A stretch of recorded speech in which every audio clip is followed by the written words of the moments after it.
ইয়াজুজ মাহুজ কিয়ামতের পূর্বের আরেকটা বড় লক্ষণ, জুলকারনাইন দুই পাহাড়ের মাঝে লোহার প্রাচীর নির্মাণ করে তাদেরকে আটকে দিয়েছেন।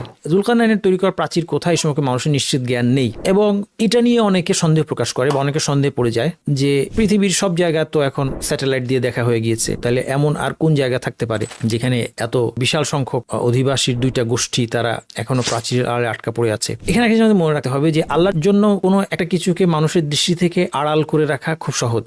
হ্যাঁ, আমাদের নিজেদের সাথেই তো রূহ আছে, এই রূহটা আমরা দেখতে পাচ্ছি না, আল্লাহ একে আমাদেরকে অদৃশ্য করে রেখেছে। আমাদের সাথে জিনরা বসবাস করছে, এদেরকে আল্লাহ সুবহানাহু ওয়া তাআলা অদৃশ্য করে রেখেছে, তাকে দেখতে পাচ্ছি না। তাহলে আল্লাহ সুবহানাহু ওয়া তাআলা যদি ইচ্ছা করেন যে এই পৃথিবীর বুকে আমাদের পাশাপাশি মানব জাতির দুইটা গোষ্ঠী তারা অনেকদিন ধরে বসবাস করছে এবং একটা প্রাচীরের আড়ালে তারা আটকা পড়ে আছে, কিন্তু কোনোভাবেই তারা কোনো স্যাটেলাইটে ধরা পড়ে না, তারা কোনো না কোনোভাবে মানুষের চোখের আড়ালে থেকে যাচ্ছে, এটা আল্লাহর জন্য করা কিন্তু সহজ। এমন অনেক কিছু পৃথিবীতে আছে যা মানুষ কয়েক বছর আগে জানতো না, আজকে জানতে পেরেছে, অস্তিত্ব আগে থেকেই ছিল। তো সেই জন্য